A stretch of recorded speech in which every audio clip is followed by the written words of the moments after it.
Coucou tout le monde, j'espère que vous allez bien. Je suis super contente de vous retrouver dans cette nouvelle vidéo. C'est vrai que j'ai été absente un petit bout de temps parce que tout simplement il y a eu le carnaval chez moi en Martinique.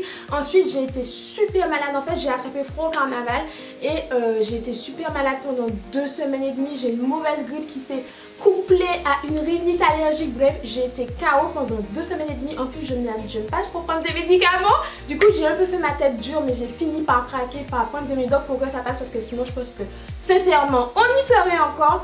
Et pour terminer, ça c'est la partie la plus cool, cette dernière semaine, la semaine qui est passée juste après ma petite période de mou, je suis partie en vacances 1 semaine avec ma famille, mes soeurs, mon père, ma belle-mère. Bref, c'était juste génial.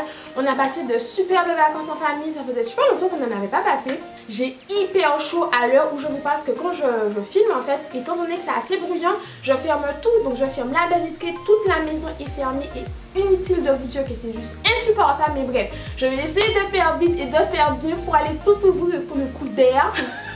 Donc comme l'indique le titre, aujourd'hui on se retrouve pour la vidéo que vous m'avez tant demandé. En fait je vais tout simplement vous donner mes petites astuces pour lutter contre l'humidité. Je sais que pour certaines d'entre vous c'est un combat de toute heure, de tous les jours, parce que franchement quand on a les cheveux crépus, quand on a les cheveux naturels, donc crépus, bouclés, frisés, ils ont naturellement tendance à rétrécir, à shrinker comme on dit en anglais. Je dirais qu'on ne peut rien faire contre ça parce qu'on ne peut pas changer cette nature-là de nos cheveux. Quoi qu'on fasse, ils rétréciront s'ils se trouvent dans certaines conditions. Vous comprenez ce que je vais vous dire. Mais il y a quand même des petites astuces, des petites choses qu'on peut faire pour maintenir nos cheveux détendus. Moi, je suis une grosse dingue de brushing. Là, en l'occurrence, j'ai les cheveux lissés depuis 10 bons jours. Et franchement, vous voyez, ils sont bien lissés, j'ai pas à me plaindre là-dessus et j'en suis vraiment contente. Et vous verrez que pour maintenir ça, j'ai réussi à développer tout au long de mes expériences des petites astuces, des petits conseils, mais pas grand-chose, mais c'est des conseils, des petites astuces qui font carrément toute la différence. Là, vous voyez, je transpire et je sens que là, mes cheveux commencent à refriser parce que j'ai hyper chaud. Là, voilà. Pour commencer, le premier conseil que je peux vous donner, et je vous l'ai déjà dit, mais je le remets dans cette vidéo parce que pour moi c'est primordial, c'est un petit peu la base en fait, c'est d'hydrater vos cheveux le soir. En tout cas, si votre but c'est de maintenir vos cheveux détendus, donc pas forcément lissés, mais de déployer le maximum de votre longueur et de garder vos cheveux détendus, c'est primordial en fait d'hydrater vos cheveux le soir pour la simple et unique raison que quand vous hydratez vos cheveux le soir, donc quel que soit ce que vous utiliserez comme produit, vos cheveux en fait durant la nuit auront le temps en fait d'absorber toute l'hydratation que vous leur apportez et surtout ils auront le temps d'être secs. Ils ne seront plus du tout ni humides ni mouillés. Vous voyez la petite sensation d'humidité qu'on peut avoir au niveau de nos cheveux quand on les hydrate? Eh bien, ils auront totalement absorbé l'hydratation, les produits qu'on leur a apportés. Donc le lendemain, vous aurez des cheveux secs et des cheveux bien hydratés. Du coup, ils seront plus faciles à manipuler et en plus de ça, ils seront plus détendus et ils seront moins susceptibles par la suite de rétrécir et de faire un peu n'importe quoi quand vous serez sortis pour votre journée de boulot, de cours, etc. Donc moi, c'est un conseil que je vous donne. Si vous voulez garder vos cheveux détendus et profiter un maximum de votre longueur, n'hydratez pas vos cheveux le matin. Vos cheveux seront tellement en fait susceptibles de rétrécir une fois que vous serez sortis parce qu'il y a de l'humidité dans l'air en fait. Et d'autant plus ici aux Antilles, le temps est beaucoup plus humide qu'à Paris. Du coup, si vous faites cette petite erreur-là de procéder à l'hydratation de vos cheveux le matin, ben, c'est quasiment sûr en fait que vos cheveux auront shrinké et rétréci. Ensuite, le deuxième conseil que je peux vous donner, si bien sûr votre objectif est de garder vos cheveux le plus détendu possible et de minimiser au maximum le rétrécissement, le shrinkage, c'est de bien choisir vos crèmes et vos laits hydratants. Donc d'une manière générale, il faut savoir en fait que nos crèmes et que nos laits hydratants sont composés d'agents émollients et d'agents humectants. Donc ce sont des agents qui vont nous permettre d'hydrater nos cheveux et d'absorber en fait l'humidité qui se trouve dans l'air pour qu'ils puissent pénétrer notre fibre capillaire. Et ce n'est pas un mal en fait parce que c'est ce qui nous permet d'avoir des cheveux bien hydratés et qui le restent dans la durée, mais ce sont aussi ces agents-là qui sont susceptibles de nous humidifier les cheveux et par définition de les faire rétrécir. Du coup, le but ce n'est pas du tout en fait de faire la chasse à ces produits-là parce qu'ils sont bénéfiques pour les cheveux. Le tout en fait c'est de réussir à trouver le lait ou la crème hydratante en fonction de vos préférences qui pourra parfaitement hydrater vos cheveux sans les gorger d'eau en fait, sans trop les humidifier pour ne pas qu'ils rétrécissent par la suite. C'est tout simplement ça. Donc moi par exemple, je préfère les crèmes capillaires, mais après ça dépend de vous. Donc en fait, vous n'êtes pas obligé de décortiquer par exemple les compositions pour savoir s'il y a beaucoup d'agents émollients ou des agents humectants. Je vous mettrai en barre d'infos si ça vous intéresse un lien qui vous permet de savoir quels sont les agents humectants et quels sont les agents émollients, mais vous n'avez pas besoin d'aller jusque-là. Il vous suffit tout simplement de vous fier un peu à la texture des produits, parce que croyez-moi, moi par exemple, je peux clairement me fier à la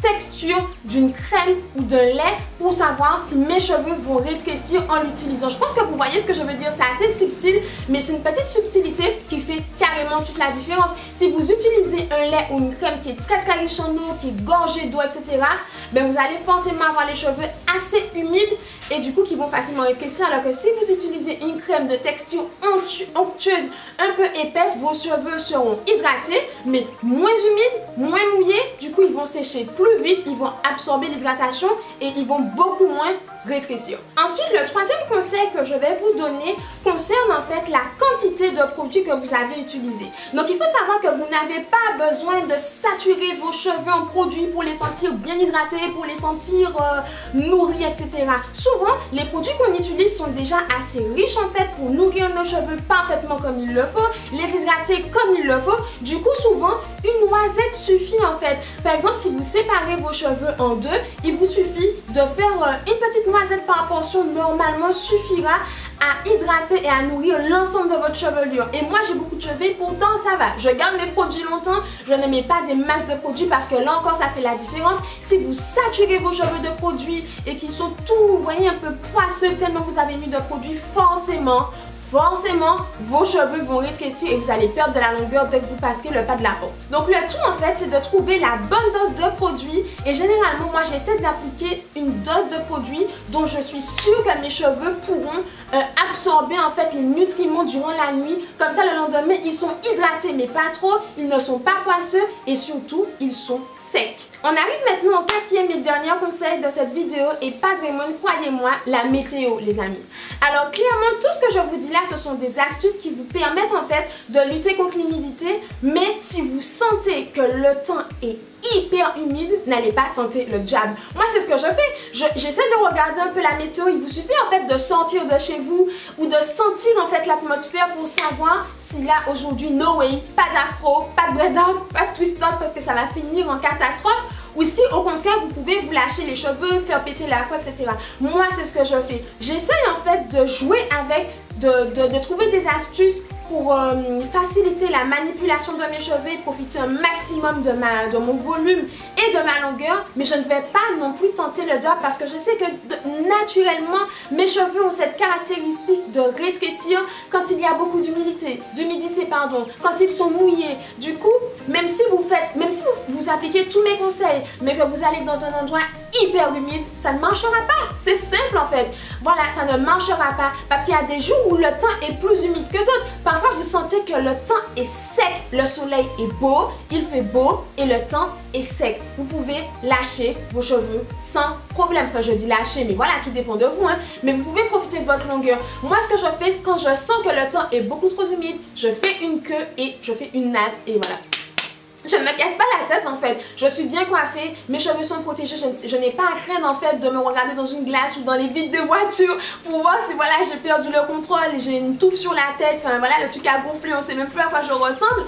Mais voilà, ce sont les 4 conseils que je peux vous donner, j'espère sincèrement qu'ils vous seront utiles parce que moi c'est ce que je fais. J'hydrate mes cheveux le soir, je choisis parfaitement mes produits hydratants, je gère parfaitement mes quantités et je fais attention à la météo et à l'humidité en fait qu'il peut avoir dans l'air d'une manière générale. On ne peut pas lutter contre ça, nos cheveux par nature rétrécissent et ça peut être un avantage pour certaines personnes et pour certaines coiffures et même dans la vie de tous les jours en fait pour changer de tête, mais moi en général j'aime bien garder mes cheveux bien détendus et je pense que vous pouvez le comprendre. Du coup je comprends parfaitement quand certaines d'entre vous me disent ah mais s'il te plaît, nous on veut des cheveux longs ou on veut garder les cheveux détendus, on en a marre du shrinkage. Ça peut être assez frustrant en fait de ne pas pouvoir profiter de sa longueur tout simplement. Donc voilà, j'espère sincèrement que cette vidéo vous aura plu et qu'elle vous sera utile. N'hésitez surtout pas à me dire en commentaire ce que vous en pensez. Si vous avez d'autres astuces en fait pour maintenir vos cheveux détendus, ça m'intéresse pas mal et ça peut permettre un échange en commentaire, ça peut en aider plus d'une tout simplement.